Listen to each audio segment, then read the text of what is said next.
Hey, it's Renee from the craft table. We are at week 10 of our summer embroidery stitch along. This week, we will be embroidering the satin stitch and the woven circle, which I sometimes refer to as the woven wheel stitch. After this week, we have 2 more weeks of embroidery stitching, and then the week after that is a wrap up of this summer's embroidery stitch along. If you have participated in the stitch along in the past, you may remember that I talk about the satin stitch as not being my favorite embroidery stitch. And I hope that you will notice that this time around, I didn't say anything negative about the stitch at all. I'm trying to do better about that and embrace all embroidery stitches, including the satin stitch. The woven circle, which, like I said, a lot of times I refer to it as the woven wheel, and that is because at the beginning of the stitch, we do some straight stitches that I refer to as spokes in the wheel or in the circle. So again, my brain just clicks on wheel, the term wheel. But this is a stitch that is another one of those wow stitches in that it's not difficult to do whatsoever, but it looks very complicated. So when you include it in your embroidery repertoire, it gets a lot of attention because it's not a stitch that most people are familiar with. So it's a good one to have in your toolbox. I started stitching without recording, so I need to back up a little bit. Okay, so we're going to do the satin stitch in this area right here inside this oval. So we're going to fill in this oval shape with satin stitches, and the same thing with the flower on that side. Now the satin stitch is used to fill in a shape or an area on your design. When you're using the satin stitch to fill in a shape, you can opt to stitch around it to outline it in a back stitch, for example. And if you decide to do that, you can do the back stitch before you fill in the shape with the satin stitch, or you can stitch the satin stitch first and then do the satin and then outline with the back stitch, or you can skip the outline stitch altogether. Since this is part of a stitch along and there were so many areas with the back stitch, we went ahead and did that earlier. So what I had done, and I was explaining when I was not recording, that the stitches are done side by side, close together, just a series of straight stitches to fill in an area. And the goal is to get them side by side so that there's not a gap without overlapping the stitches. And I could choose to stitch these lines vertically, horizontally, or maybe even at an angle, depending on the look that you want. I had decided to do mine vertically, and I had started in the middle, and then I was about to say, and so now you're all caught up, that you can do a couple of registration lines instead of starting in the middle and stitching all the way to the right and then coming back and starting in the middle and going to the left, which is what I would do if it was a smaller area. But one tip is, if you want to make sure your stitches stay going in the same direction without sort of going sideways, is to stitch a series of registration lines. So that is what I'm doing here. And then I can go back and fill them in. So I've done this one, and what I'm trying to do is bring my needle up right inside that back stitch, because I like to have my satin stitch inside that outline stitch. Some people might opt to stitch over it, and you can do that if you prefer. So I'm bringing my needle and thread right inside that bottom back stitch, and then when I bring it to the top, try and make sure it's straight, and then I sort of angle the needle so that it's hitting underneath that line, that back stitch at the top. Now I'm just doing straight stitches close together, filling in that area.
The woven circle, sometimes I call it the woven wheel, requires quite a bit of thread.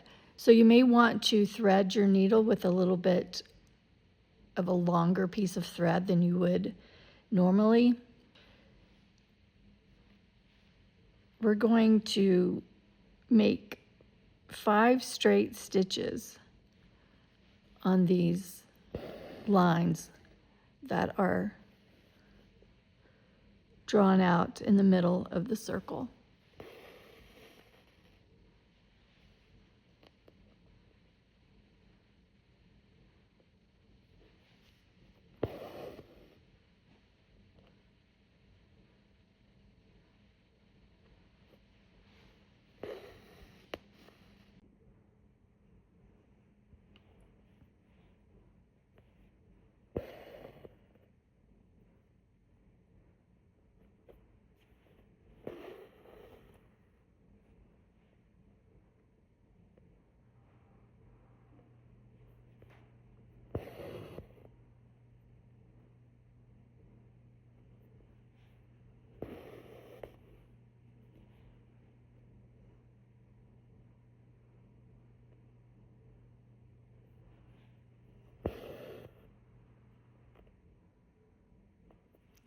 So I refer to these 5 lines as the spokes, which is why a lot of times I call it a wheel rather than a circle. And if you're doing this stitch elsewhere where you're making up your own design or you don't have the design already traced out, there's a circular area that you want to embroider the stitch, you want to make sure that your spokes are evenly spaced around the circle and that there's an odd number of spokes. The rest of the stitch, until we get to the very end, is done on the top. I'm going to bring my needle up from the back at the center of next to one of the spokes. And from here on out until we get to the very end, we're basically weaving over and under each one of these 5 spokes until we fill up our circular design. So I brought my needle up right here, so I'm going to go over this first stitch with my needle and thread without piercing the fabric, and then I'm going to go under the next one. So I'm going over this one, so I'm going over this one, under this one, over the next one, and then under, and then over and under. The first time around, the spokes that you went under, the next time around you're going to go over, and then the next time you'll go under, and the next one you'll go over. That's what makes this stitch work. Now, some people like to use the back of their needle or switch to a tapestry needle, something that's not so sharp, in order to avoid piercing the fabric or getting it caught on another thread. So if you find that helpful, I recommend trying that. I usually just work with my regular embroidery needle, and I usually don't have a problem piercing the fabric.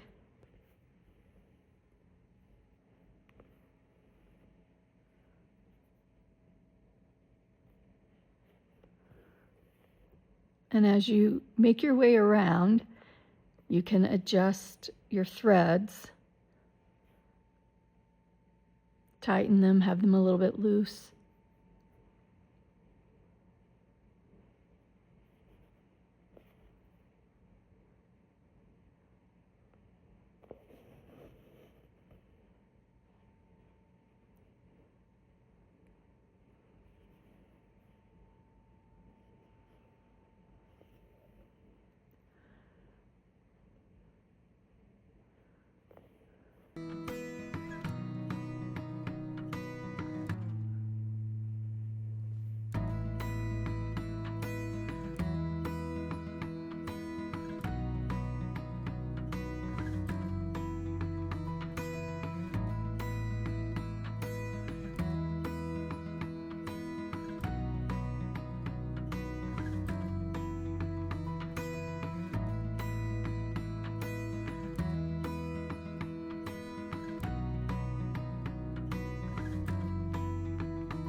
Now I am running out of thread and I do not have enough to finish. So what I'm going to do one more over under, and I'm going to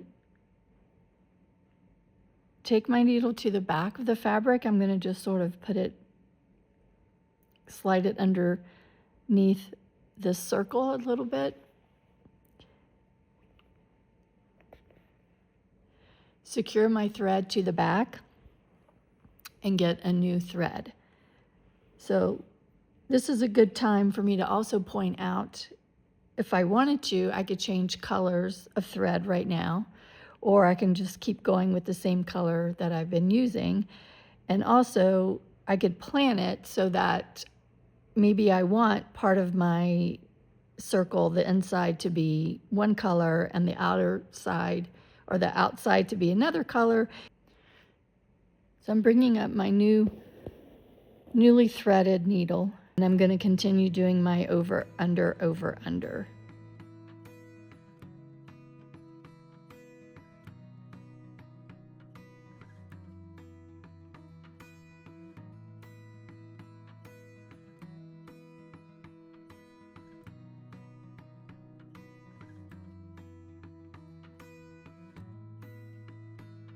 And you just keep doing this until you have covered up that outer line.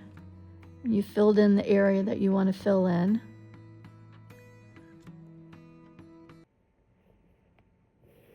I think I need to go around a couple more times. There, I think that's good. So once you're done, you're just going to take your needle to the back of the fabric and secure it. So there you have it, the woven circle. Next week, we will be embroidering the wheat ear stitch. And then the following week is the raised chain stitch and a couple other straight stitches. And then we will have covered all the embroidery stitches in this pattern. On the schedule, the very last week is week 13, and that is just a wrap-up week. So if you have any questions in between now and then, if there's a stitch that you want me to demonstrate that wasn't included in this summer stitch along, if you have any questions about what to do with your finished embroidery design, I can help with that as well. You can email me with any of those questions or suggestions as soon as you come up with those questions or suggestions, and that will give me time between now and week 13 to film whatever stitch that you might want to see demonstrated or research whatever question that you might have. That's it for this week. I hope you have a great week. Enjoy embroidering, and I'll see you next time. Happy stitching.